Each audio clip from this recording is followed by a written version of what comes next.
Ahoj, tak nebudeme ztrácet čas a jdeme rovnou na dělání misky. Misku budeme dělat z takové kuličky, takže si z té hlíny udělejte kuličku. Nemusí být asi úplně pravidelná, ale čím pravidelnější bude, tím to pak budete mít jednodušší, protože tu misku budeme vymačkávat. Jo? Vlastně jak uděláte si tu kuličku, tak si do ní uděláte takhle palcem díru. Jo. Tím, že máte poměrně málo hlíny, tak byste mohli zjistit, abyste neprojeli úplně na druhou stranu. A začnete pomaličku tam dělat větší a větší otvor. Tím, že vlastně palec máte vevnitř, prsty venku a mačkáte proti sobě. Jo. A takhle vlastně si tu mističku budete neustále, to hlínu mám trošku si tak, to hlínu neustále budete otáčet a tu mističku budete tvarovat. Je dobrý, abyste začali od spodu, jo, protože tam se pak budete špatně dostávat, i když budeme dělat malé mističky. Ještě jsem zapomněla říct, že vlastně v ruce mám teď zhruba 200–250 gramů hlíny.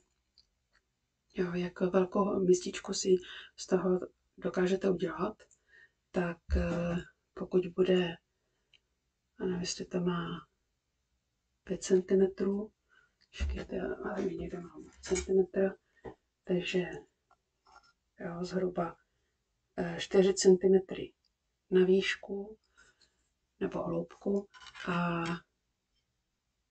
9,5 až 10 cm na šířku.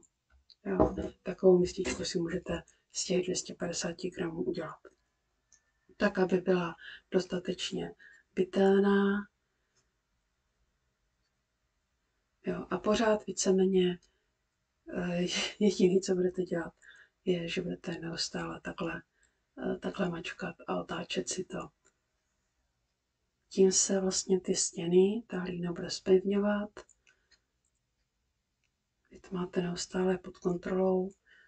Jo, když náhodou se vám tady třeba rozpojí, tak pokud je ještě dostatečně mlhká, tak jenom to tak jakoby spojit, přimáčknete k sobě. Jo.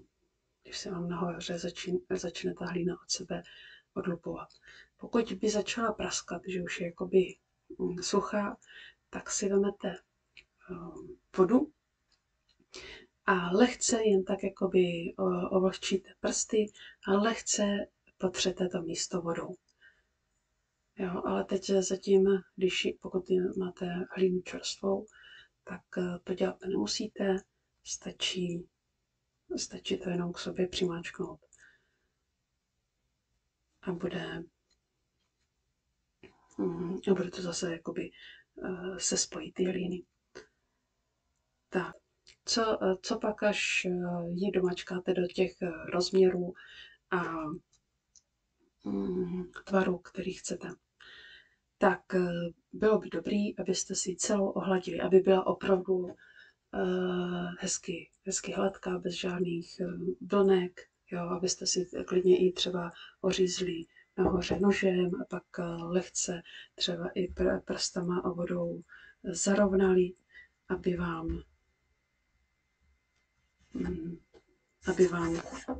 byla hezká. Jo, aby byla hezká. Když tak vám ještě natočím krátký videjko, jak si ji začistit, ale zatím můžete mačkat. Tak jo, tak první video máme za sebou a uvidíme se v dalším videu.